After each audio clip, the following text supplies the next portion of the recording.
Uttaranchal university BTech spot admissions and seminar April 20 ఆదివారం hotel కోనార్ Khammam.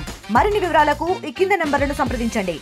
ఈ రోజు మనం ఇలాగా స్వేచ్ఛ వాయువులు పీలుస్తూ ఒక మీటింగ్ పెట్టుకోవడం కానీ, మనకు నచ్చిన బట్ట కట్టుకోవడానికి కానీ, నచ్చిన తిండి తినడానికి కానీ, మనం నచ్చిన పని చేసుకోవడానికి కానీ, ఒకరికి అణిగిమణిగి ఉండే అవసరం లేకుండా మనం స్వేచ్ఛగా బతకడానికి ఎవరైతే కారకులు వాళ్ళని స్మరించుకోవాలి. అందుకోసమని మన కాంగ్రెస్ ప్రభుత్వం ఏఐసిసి ఆధ్వర్యంలో జై బాపు, జై భీమ్, జై సంవిధాన్ అనే ప్రోగ్రాం ప్రవేశపెట్టడం జరిగింది. ముఖ్యంగా ఇవాళ చూసుకుంటే మన కాంగ్రెస్ అంటేనే ఇందిరమ్మ రాజ్యం. కాంగ్రెస్ ప్రభుత్వంలోనే మనం ఎటువంటి మత ఘర్షణలు కానీ, కుల ఘర్షణలు కానీ, ఎటువంటి సాధింపులు, వేధింపులు, ఇట్లాంటి కేసులు లేకుండా, అక్రమ నిర్బంధాలు లేకుండా ఇవాళ స్వేచ్ఛ వాయువులు పెంచుతున్నాం.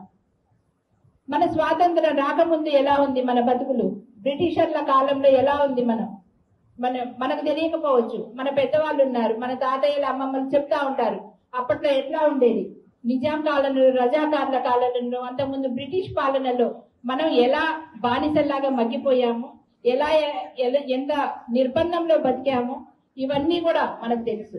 అలాంటిది ఆ టైంలో ఎంతో మంది మహానుభావులు వాళ్ళ ప్రాణత్యాగం చేసి ఇవాళ మనకు స్వేచ్ఛ సంపాదించారు, స్వాతంత్రం సంపాదించారు.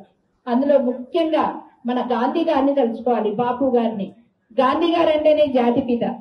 ఆయన అహింస, శాంతి అవే రెండు ఆయుధాలుగా చేసుకొని మనకు స్వాతంత్రం సంపాదించడంలో ముఖ్య పాత్ర వహించారు. మరి అలాంటి ఆయనని ఇవాళ స్మరించుకొని, ఆయన కాంగ్రెస్ అధ్యక్షులైనందుకు 100 సంవత్సరాలు అయినందుకు ఆయన స్మరించుకొని ఆయనకు నివాళులు అర్పించి ఆయన బాటలో మనం నడవాలి, ఆయన ఆశయాలను మనం ఆచరించాలన్న ఉద్దేశం అదొకటి. రెండోది, ఇవాళ ఒక మహిళ, నేను ఇక్కడ దళిత మహిళ, ఈవిడ మహిళే, ఇవాళ స్టేజ్ ఎక్కి మాట్లాడుతున్నాము, ఒక పదవిలో ఉన్నాము అంటే కారణం అంబేద్కర్ గారు. ఇవాళ ఎస్సీ, ఎస్టీ, బీసీ, మైనారిటీలకి రిజర్వేషన్లు కావాలన్నా, ఓటు హక్కు రావాలన్నా, మహిళలు ఉద్యోగ అవకాశాలు, రాజకీయాల్లో ముందుకు ఎదగాలన్నా, వీటన్నిటికీ అప్పుడే ఆయన స్వాతంత్రం వచ్చిన కొత్తలోనే ఒక రాజ్యాంగం నిర్మించారు. ఆయన జీవితం త్యాగం చేసి ఒక కమిటీ అందరు కలిసి కూర్చొని ఏ విధంగా చేస్తే బడుగు బలహీన దళిత పేద వర్గ ప్రజలందరూ కూడా రాజకీయంగా, ఆర్థికంగా, సామాజికంగా ముందడుగు వేస్తాడు అని ఎంతో ముందు చూపుతో ఆలోచించి ఇవాళ మనం ఈ స్టేజ్ లో ఉండడానికి ముఖ్య కారకుడు అంబేద్కర్ గారు. ఆయనని ఇవాళ మనం స్మరించుకోవాలి. ఇవాళ ఆయనకి ఈ బీజేపీ ప్రభుత్వంలో అమిత్ షా గారు పార్లమెంట్ లో తీవ్రంగా అవమానించినా కూడా మరి వాళ్ళ మాటలు వెలికి తీసుకోవడం కానీ, క్షమాపణ చెప్పడం కానీ చేయలేదు. అలాంటి పైగా ఆయన రచించిన రాజ్యాంగాన్ని తూట్లు పొడుస్తున్నారు. కులపిచ్చి, మత పిచ్చి, ప్రతి రాష్ట్ర వాళ్ళు పాలించే ప్రతి రాష్ట్రంలో కూడా మత విద్వేషాలు రెచ్చగొడుతున్నారు.